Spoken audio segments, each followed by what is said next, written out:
60 ans après l'indépendance du Congo, aujourd'hui, on vient de récupérer la dent de M. Lumumba, qui fut le premier ministre de notre pays. Quel est le bilan de cette indépendance depuis 60 ans? Bon, 61 ans d'indépendance, pour moi, le bilan du pays est négatif. Il est négatif pourquoi? Parce que ce pays ici, lorsque nous obtenons l'indépendance, nous étions le pays le plus industrialisé d'Afrique. Nous avions les meilleures écoles et universités d'Afrique. Tous les Africains venaient étudier ici. Nous avions les meilleurs hôpitaux d'Afrique. 61 ans après, je constate que lorsqu'un Congolais est malade, il est évacué à l'étranger, en Inde, en Afrique du Sud. Or, hier, ce sont les Sud-Africains qui venaient se soigner ici. 61 ans après, je me rends compte que quand on fait les statistiques des meilleures universités d'Afrique ou du monde, le Congo n'est même pas parmi les 100 premiers. 61 ans après, nous avons perdu toutes les industries que nous avions. Nous étions plus industrialisés que le Canada, plus industrialisés que la Corée du Sud. Aujourd'hui, le Canada est parmi les 7 pays les plus industrialisés du monde. La Corée du Sud, c'est la 11e puissance économique du monde. Et nous sommes à la queue. Donc, nous avons reculé. Le bilan de nos 60 années d'indépendance, c'est largement négatif. Nous devons donc nous remettre en question et savoir pourquoi nous qui étions au firmament de pays industrialisés, aujourd'hui nous sommes à la queue. Nous devons nous remettre en question. Après 61 ans, la Belgique vient de nous restituer la dent de M. Lumumba. Quand vous avez appris cette information, qu'est-ce que vous vous êtes dit par rapport à cette restitution?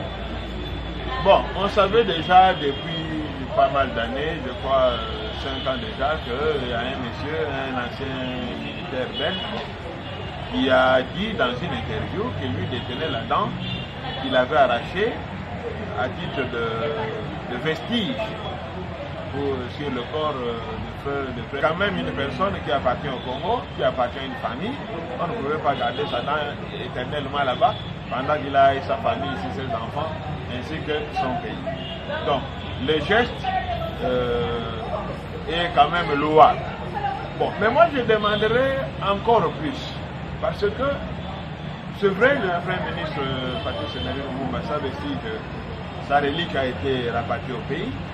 Mais nous avons encore d'autres personnalités politiques dont les dépouilles sont en train de traîner en Europe ou à l'étranger, disons, à l'étranger. Je parlerai d'abord de l'ancien Premier ministre Moïse Tshombe. Beaucoup de gens ne savent pas que le Premier ministre Moïse Tshombe n'a pas été enterré au Congo. Le corps de Moïse Tshombe a été enterré en Algérie. En Algérie, depuis 1962, que ce corps est en Algérie, aucun effort n'a été fait pour rapatrier ce corps. Notre président, le maréchal Mobutu, le corps a été inhumé au Maroc. Jusqu'aujourd'hui, on ne fait rien pour rapatrier ce corps. Donc moi, je pense que nous devons avoir la culture des Américains qui, quand un de leurs est mort quelque part, ils doivent tout faire pour amener le corps à la maison. Il n'y a pas que ça, il y a plusieurs même hommes de culture de notre pays qui sont morts à l'étranger, par-ci, par-là. Ils ont été enterrés là-bas, faute de moyens pour rapatrier les corps. Donc, je voudrais que le gouvernement puisse faire un effort pour rapatrier les corps de toutes les personnalités politiques dont les corps moisissent à l'étranger, à l'encontre de leur famille et de la volonté, n'est-ce pas, de la République démocratique. Qu'est-ce qui rassure que la dent qu'on vient de nous le remettre est réellement la dent du fait Patrice Emery Lumumba? Est-ce qu'il y a eu des preuves ou il y a eu des tests d'ADN qui confirment à ce que c'est la dent du fait Emery Lumumba? Bon, ça je ne saurais répondre à cette question-là parce que la réponse à cette question c'est un examen ADN. ça a été fait, ça n'a pas été fait, ça je ne sais pas, je n'ai pas d'infos là-dessus. Mais j'espère que la famille Lumumba avait peut-être exigé qu'on fasse cet examen-là. Parce que ce n'est que l'examen ADN qui peut dire noir sur blanc que tel vestige a des liens avec tel autre, avec une personne vivante.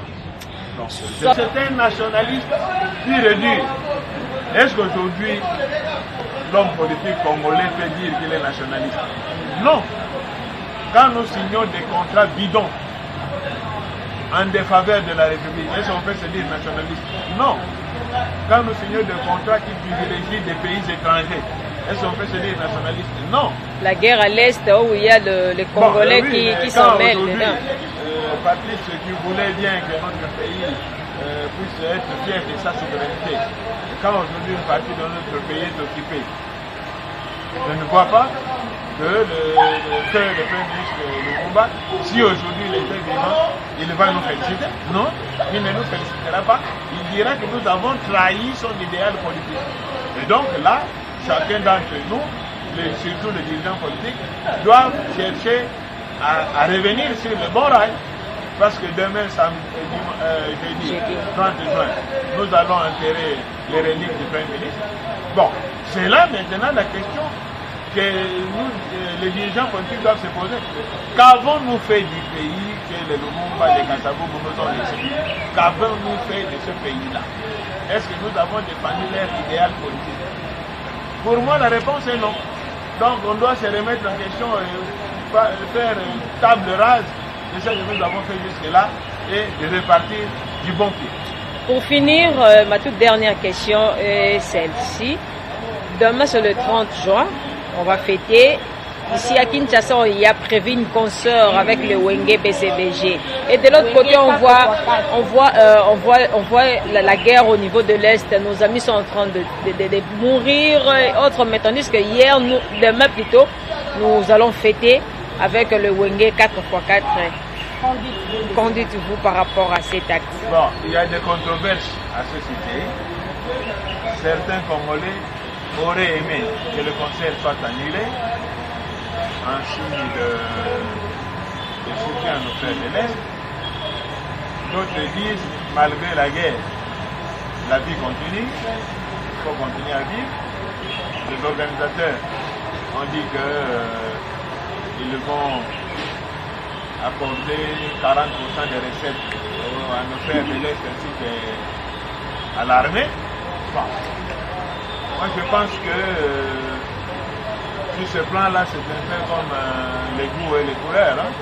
Chacun a son opinion là-dessus. D'après vous, maître? Beaucoup de gens ne savent pas que le Premier ministre Moïse Tshombe n'a pas été enterré au Congo. Le corps de Moïse Tshombe a été enterré en Algérie. En Algérie, depuis 1962, que ce corps est en Algérie. Aucun effort n'a été fait pour rapatrier ce corps. Notre président, le maréchal Mobutu, le corps a été inhumé au Maroc.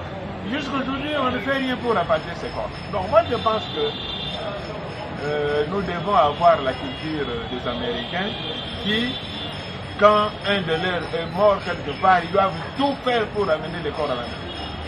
Il n'y a pas que ça, il y a plusieurs même hommes de culture de notre pays qui sont morts à l'étranger par-ci par-là. Ils ont été enterrés là-bas, faute de moyens pour rapatrier les corps. Donc, je voudrais que le gouvernement puisse faire un effort pour rapatrier les corps de toutes les personnalités politiques dont les corps moisissent à l'étranger, à l'encontre de leur famille et de la volonté, n'est-ce pas, de la République démocratique. Qu'est-ce qui rassure que la dent qu'on vient de nous le remettre est réellement la dent du fait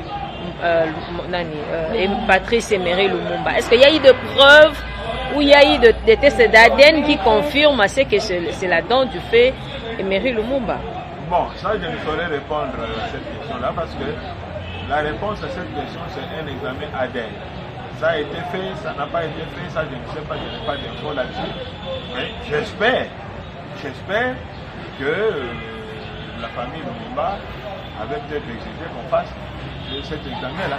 Parce que ce n'est que l'examen ADN qui peut dire noir sur blanc que tel vestige a des liens avec tel autre, avec une personne vivante. Donc, j'espère que ça a été. 61 ans après, est-ce que le Congo d'aujourd'hui et le Congo que Patrice Emery Lumumba voulait parce qu'il a donné sa vie pour notre pays, est-ce que 60 ans après, c'est le Congo que Patrice Lumumba voulait et de ce qu'on se retrouve aujourd'hui? Non, ça non.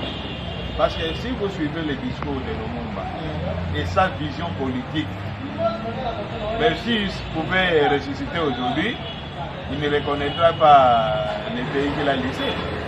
Et il s'opposera à tous les hommes politiques qui sont aujourd'hui les tenants du pouvoir ou même les anciens, parce qu'il dira qu'ils ont trahi.